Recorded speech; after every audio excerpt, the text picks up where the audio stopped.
and welcome back to another episode of All the Mods. I fixed it! I fixed the world! I got it to reload, kinda. I got most of it to reload, I did have to spend about, 4 hours rebuilding the entire area over there, but that's fine because I had the majority of my resources in this area, so I'm very glad that I was able to salvage it. We have our world back, it's fixed. I'm very, very happy that we don't have to start from scratch.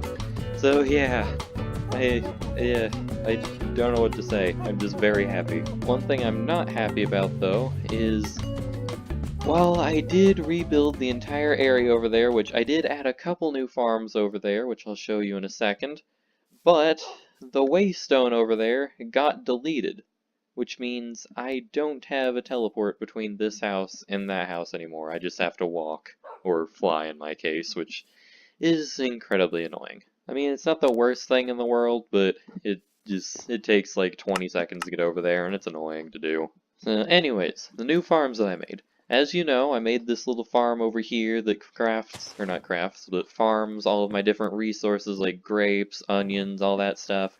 That's all good, but that's only crops that farm, plantable crops. I still had sugarcane and also apples to farm. Now, I did these in a slightly different way, and by that I mean entirely different way than how I did that. Basically, how this works is I made a thing called a controlled miner, which mines the area, any blocks within a certain area, every so many ticks. And then, since it for some reason doesn't have an input and can't take items, I also have an item collector, which is basically just a better version of a hopper chest, which I never knew these existed. I wish I did. They're incredibly cheap and incredibly useful. You basically just put that down, it sucks up any items within a certain radius, and then those get sucked up and put into the chest. Now, the apples were a little bit harder to do because, well, there's not too many great ways to farm apples. So I ended up going with using the apple leaves, like I have over by my house on those trees, and basically I just have an automated user. Every so many ticks, it right-clicks every single block within a certain area. Then it actually does have an output, so that makes it easier. That gets sucked into here, and as you can see I already have a stack and a little bit of extra apples. So yeah, that basically means that I have all of my crops fully finished and farmable. So now, I believe I only have animals to farm. Most specifically cows, pigs, and chickens. Cows for milk, chickens for eggs, and pigs for the only thing that they give, which is pork. There's in total 2 things I think we're going to get done today. 1, I want to try my hand at making a chicken farm, and 2, I want to test out this thing that I found. I don't remember where I found it, it was just like some chest in a village that I was visiting. It's called a capturing wand. Now, I went out and filled up its energy so that it would have full energy. It says left click on a creature to capture it, right click on a block to spawn the creature again. I'm thinking if I can find an Enderman, and if this does what I think it does, I can get a bunch of Ender Pearls, and I can basically remake my Waystone and as many Waystones as I want to make. So yeah, those are my goals for the episode. And I think we should probably start with the easier one of the two. Well, easier can be questioned, but the simpler sounding one, which is the chicken farm. Now, making the chicken farm should be pretty easy. It should just be as easy as making another item collector, because for some reason those don't use power, and then just a transfer node that takes those out, because I only actually need eggs from these. So there we go. That is the item collector, and I don't think I have any transfer nodes left. I have fluid transfer nodes. That doesn't help me. I actually just realized I don't have enough wood to do this. That's a surprise. Usually iron is my bottleneck.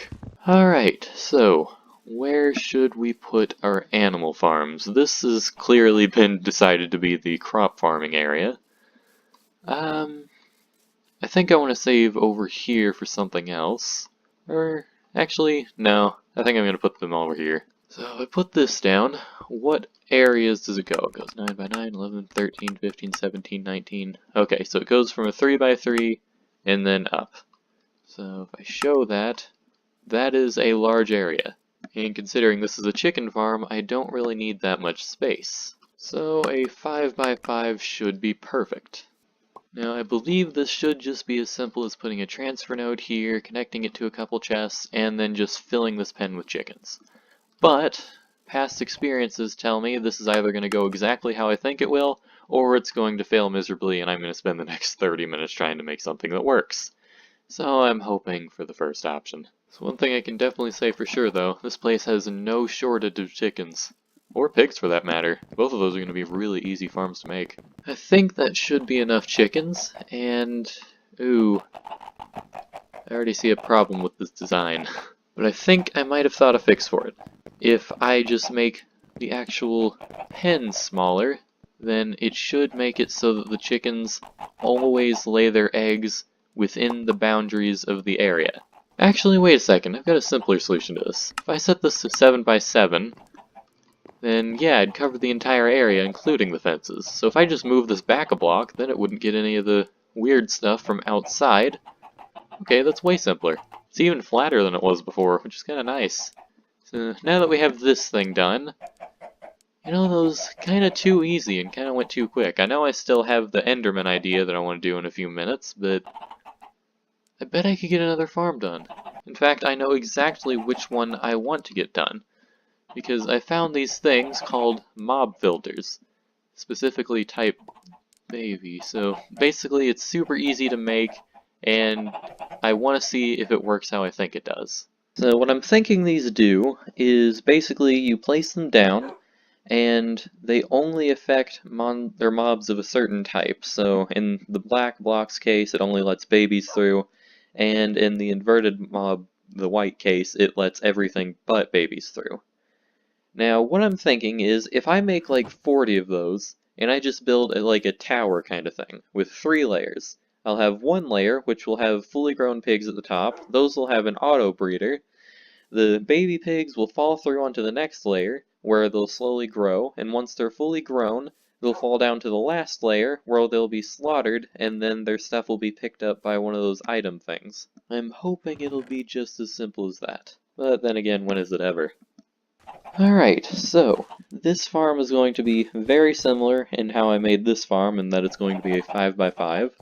So, let's see, I guess I'll have pillars going up the side. And I guess I need to figure out how many blocks tall this needs to be. So I need it to be 2 blocks tall for each layer, I think. So I'll have 1, 2 block, 1, 2 block, and then that'll be the top layer. Then I need, which one are these? These are the ones that only let child mobs pass through. So I'll put these here, and then I'll put the white ones on the next layer. So there we go, we now have the tower made. So I guess, what should I do next? I guess I should make the thing that breeds them automatically, the animal feeder. Ooh, that uses plastic though. To get plastic, you cook dry rubber. To get dry rubber, you need tiny dry rubber, 9 of them. And to get that, you need a latex processing unit, which is also expensive. Then how do you get latex? Okay, I need a tree fluid extractor, and then you place wood of different kinds in front of it. Okay, rubber wood produces more than other woods do. And I do believe I know where some rubber trees are, so that could help me. Then to make that, you need a lot of other stuff.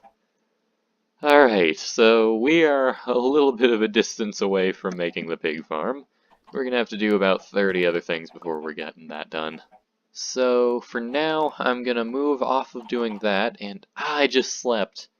What I was just about to say was I was going to move off of working on that and go find an Enderman, but then I slept. So that doesn't really help me out. So never mind, we are gonna work on the latex stuff. Or at least, we're gonna work on it for a little while until we have enough, like, darkness to go find some Enderman. Okay, I made the tree fluid extractor. But when I put it down, it doesn't seem like it needs power, surprisingly. So if I were just to put a log in front of it, would it just start working? Yeah, it just starts working. So hold on, if I were to get an auto placer, and I should probably actually pick a more permanent spot before I just start putting things in places. I guess I could just put it here. Oop, it's facing the wrong way.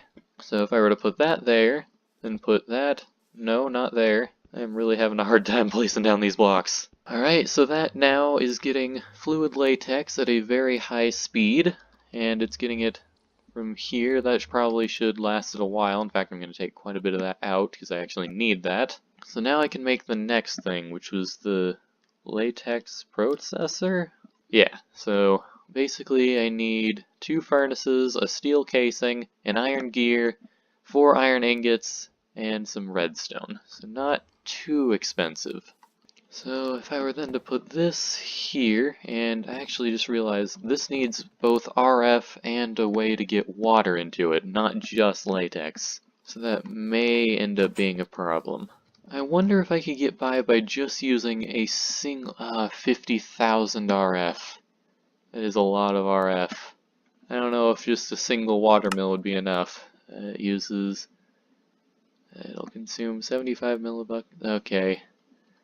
Yeah, I don't know what it's gonna do, and I'm hoping it'll do what I want it to. In fact, I might actually just put a coal generator by it. I don't need that much, at least in the terms of power. I may have actually just found the perfect solution to my water problem. So if I put that there, get a couple buckets, then it just permanently collects water. And then if I take a fluid transfer pipe, put that there, this should be getting infinite water now. And now, if I were to go grab, what's it called? Coal. Just put a piece of coal in there.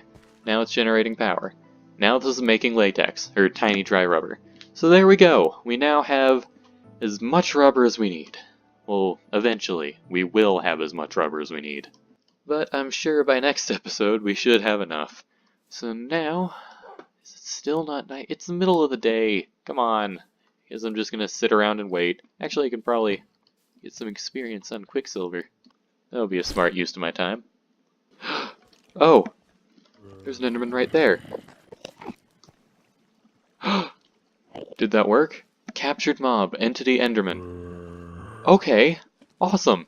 Well, I was expecting that to take a lot longer than it did. So now if I head down, like, into my home or someplace safe. In fact, I'm actually going to head into my mining area that's 3 blocks tall. It should be perfect. So if I were to right-click with this, okay, I can try to kill this guy. Come here. Oh, okay, got an ender pearl, and now if I... does it still have an enderman? Oh, that's disappointing. I was really hoping it would be able to, like, permanently keep the creature. But no. Guess we're just gonna have to go find endermen like a normal person. Well, I think I'm gonna end this episode here. I hope you enjoyed. Next time, we're gonna get this pig farm made. It's gonna be fully functional. We're gonna be getting pork at ridiculous speeds. At least I hope. Probably not actually. Probably gonna get like 10 pork every 15 minutes, but you know, that's still pretty good. Anyways, I hope you enjoyed, and I will see you next time. Bye.